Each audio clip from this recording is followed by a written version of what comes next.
Seenaan irraanfatamne gochaan jalaan dhokanne Seenaan irraanfatamne gochaan jalaan dhokanne Naaf godhee gooftaan koo kanaaf maseeffachuun koo naaf godhee gooftaan koo kanaaf maseeffachuun koo galatoome galatoome galatoome gooftaa galatoome galatoome galatoome galatoome Yesuus galatoome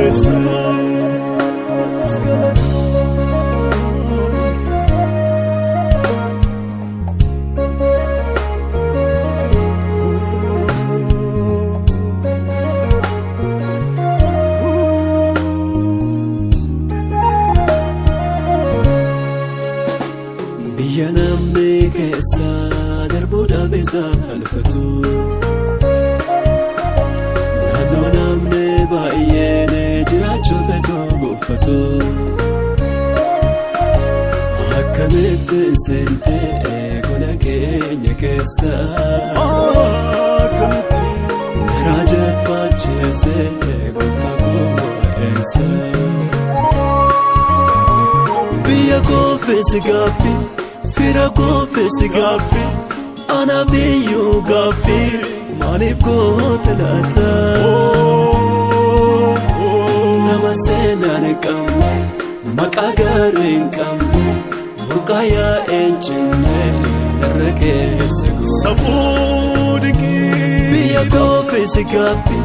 fira confessi gaffi, ana biyu gaffi, maaliif goote laata? Nama seenaan qabne,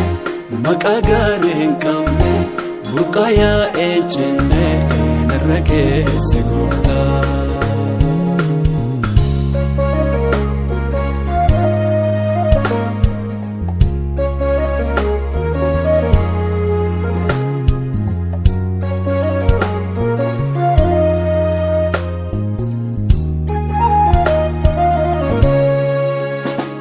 Natti yaadatame midhoote na kaafte nama awwaalame qottee boolla baafte yeroo namni miilaan dhaabbate waaqessoo jilbaayyoon daa'imesse gungatee kembaasoo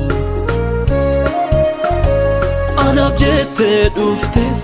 gara biyya lafaa ansilaa badeera fira iyyeessota abbaarakkatoota gargaaraa ta'uugee ija koon argeera anaaf jettee dhufte gara biyya lafaa ansilaa badeera fira iyyeessota abbaarakkatoota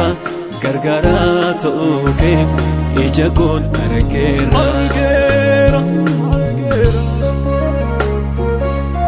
anis argeera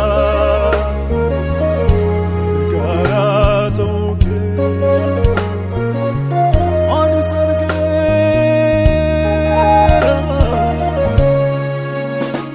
hin irraanfatamu hin irraanfatamu takkaan dagatamu